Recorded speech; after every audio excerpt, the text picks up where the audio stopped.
Hey, so you know those giant cookies that you see all over social media? Well, I'm gonna show you how to make them. 1 cup dark brown sugar. Half a cup of white sugar. Why are you guys all the way over there? Come here. I said come here, come closer. Why are you guys over there? 2 sticks softened. Oh!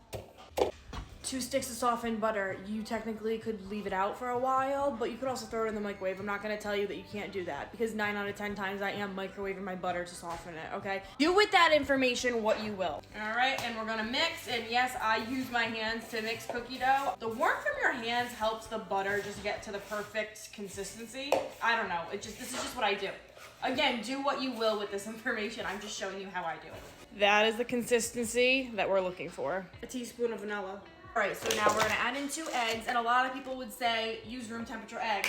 Do you think that I ever sit out my eggs and let them sit at room temperature before making cookies? Absolutely not. So I'm using 2 cold eggs, fresh out of the refrigerator.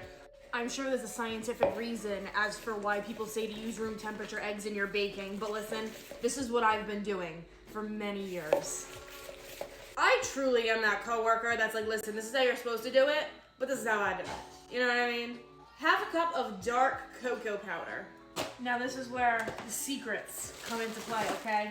We're going a cup of cake flour, a cup and a half all-purpose flour, 2 tablespoons of cornstarch. I would use my tablespoon measurement, but my kid took it with us to the grocery store and I haven't seen it in like a week. So, teaspoon of baking soda.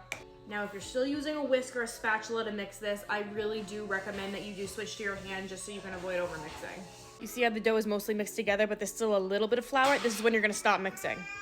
Now, this is where the fun comes into play, okay? I'm going to be adding in white chocolate chips here, but you could add in whatever you want. You could add in some caramel pieces. You could add in peanut butter chips. You could add in mint pieces. You could add in nuts.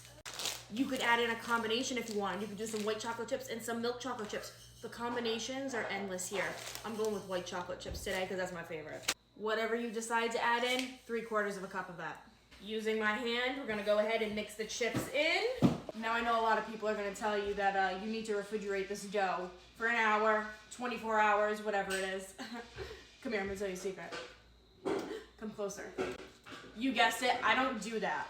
Take half a cup of your dough, throw it on a cookie sheet. It's going in the oven, 400 degrees. Bake for 14 minutes.